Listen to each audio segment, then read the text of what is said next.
आज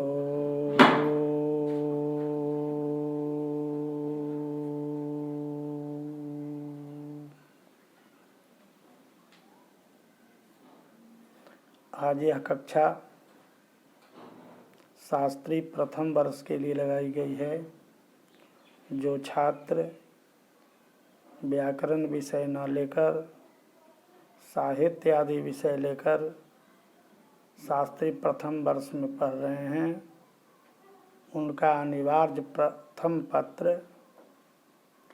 संस्कृत व्याकरण है, जिसमें निर्धारित पाठ्य पुस्तक लघु सिद्धांत कौमुदी है, जिसका संधि, समास और कारक प्रकरण विशेष रूप से पढ़ना है।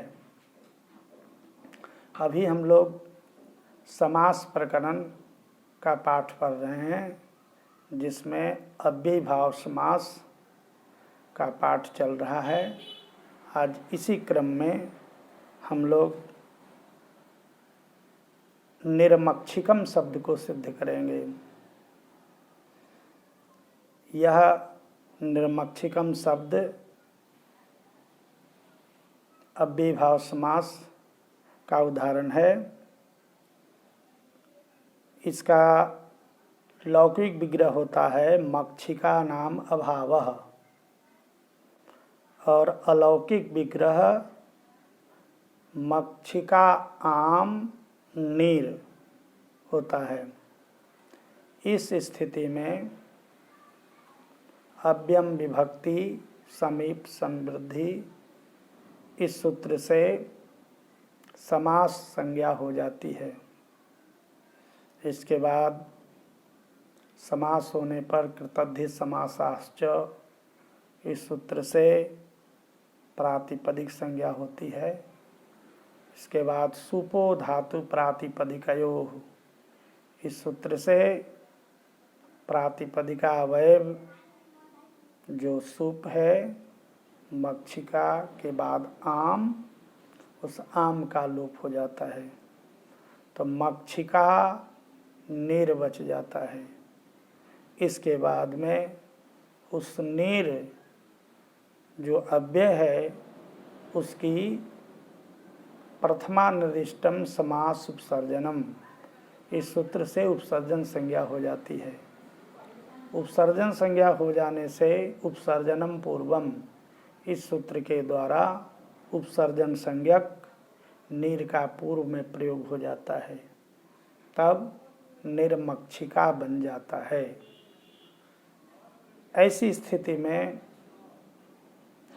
अव्ययीभावश्च इस सूत्र से नपुंसक संज्ञा करते हैं। कहता है कि अव्ययीभाव समास की नपुंसक संज्ञा होती है, तो नपुंसक संज्ञा हो जाती है। और नपुंसक प्रथमा एक वचन की विवक्षा में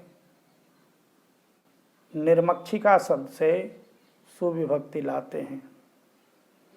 इसके बाद चूँकि यह नपुंसक हो गया है, इसलिए ह्रस्वो नपुंसके प्रातिपदिकस्य इस सूत्र के द्वारा ह्रस्व हो जाता है।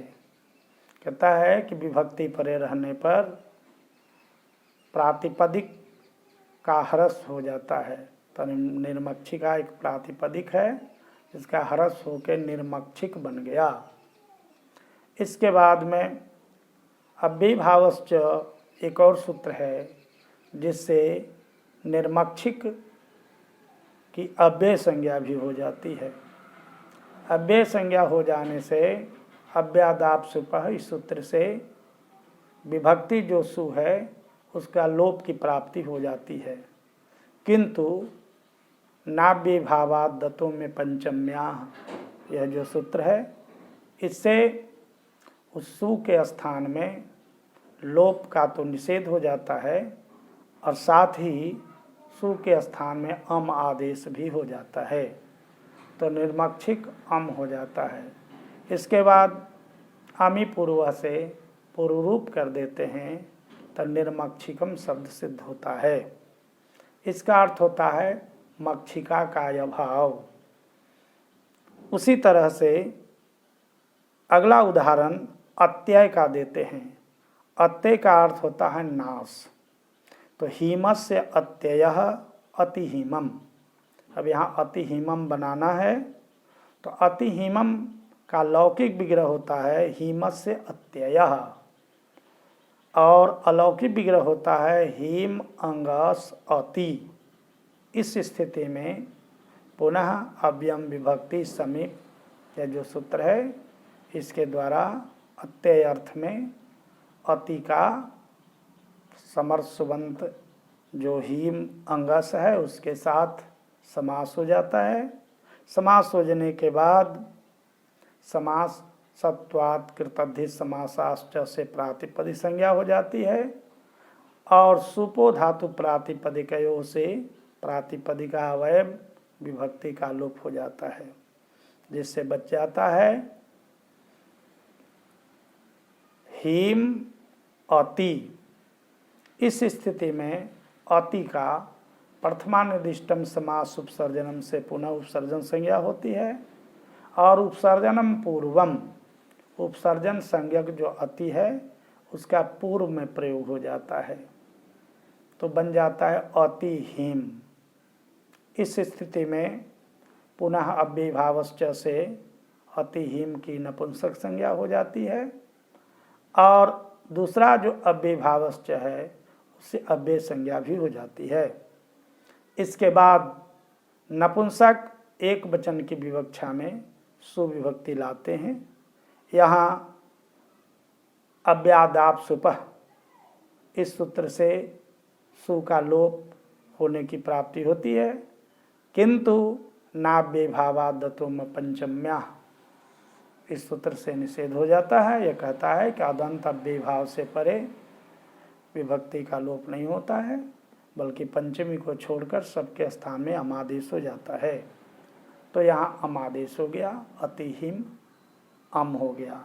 उसके बाद अमी पूर्व से पूर्व रूप करते हैं, बनता है अतिहीमम।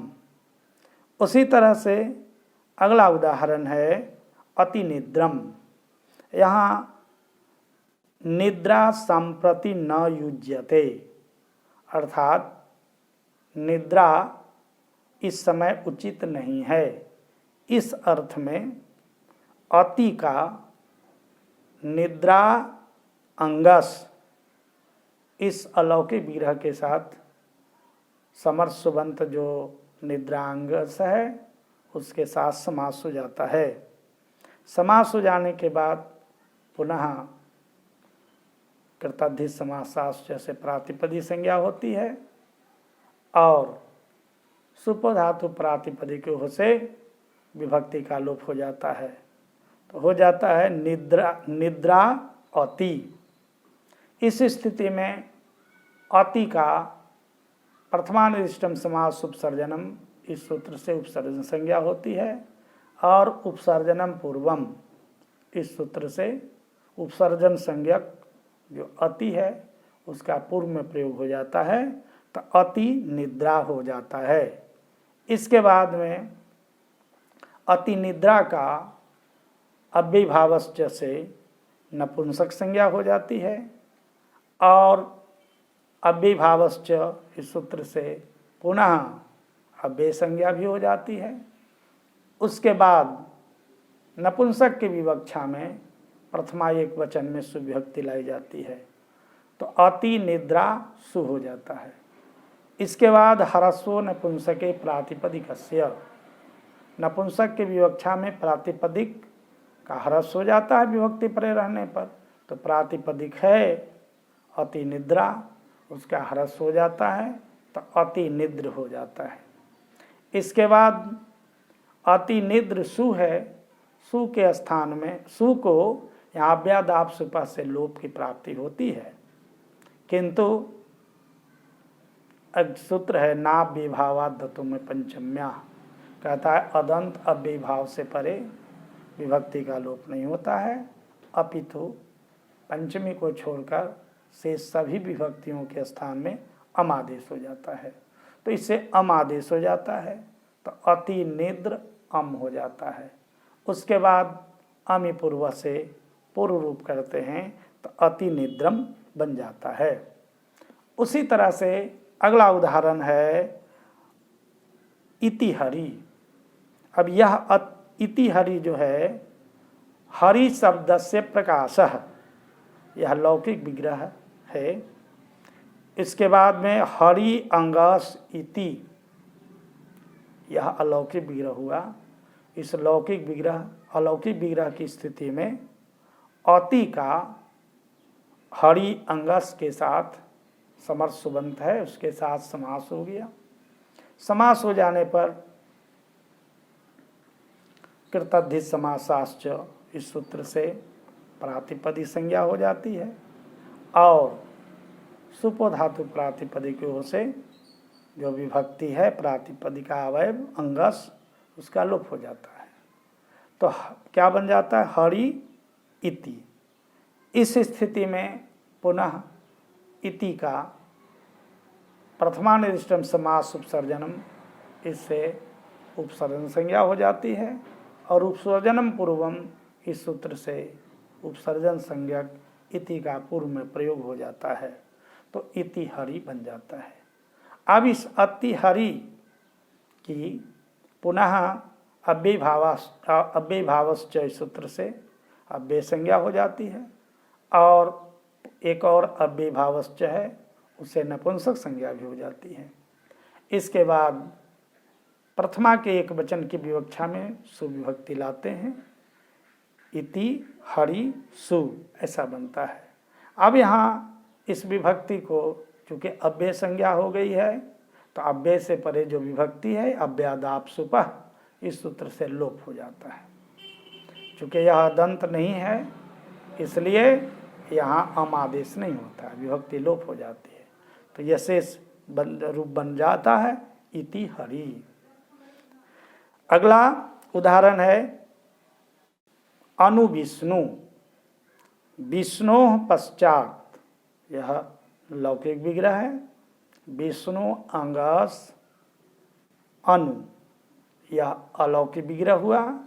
इस स्थिति में इस अनु का विष्णु अंगस इस समर्थ सुबंत के साथ समास हो जाता है। इसके बाद कृतधित समासाश्च, इस सूत्र से प्रातिपदिक संज्ञा हो जाती है और प्रातिपदिक संज्ञा हो जाने से सुपो धातु प्रातिपदिकयोः, इस सूत्र से विभक्ति का लोप हो जाता है। तो विष्णु अनु बन जाता है। इस स्थिति में अनु की पुनः प्रथमानिर्दिष्टम समास उपसर्जनम, इस सूत्र से उपसर्जन संज्ञा हो जाती है और उपसर्जनम पूर्वम, इस सूत्र से उपसर्जन संज्ञक अनु का पूर्व प्रयोग हो जाता है, तब अनु विष्णु बन जाता है।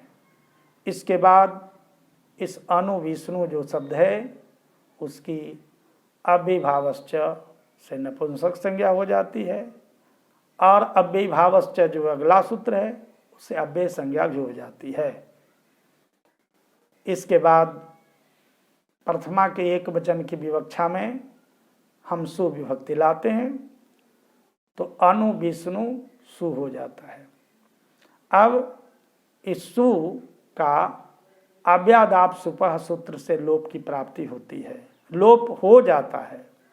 चूँकि अदंत नहीं है, अदंत रहता तो नाभ्य भावादतों में पंचम्या, इससे अम आदेश होता।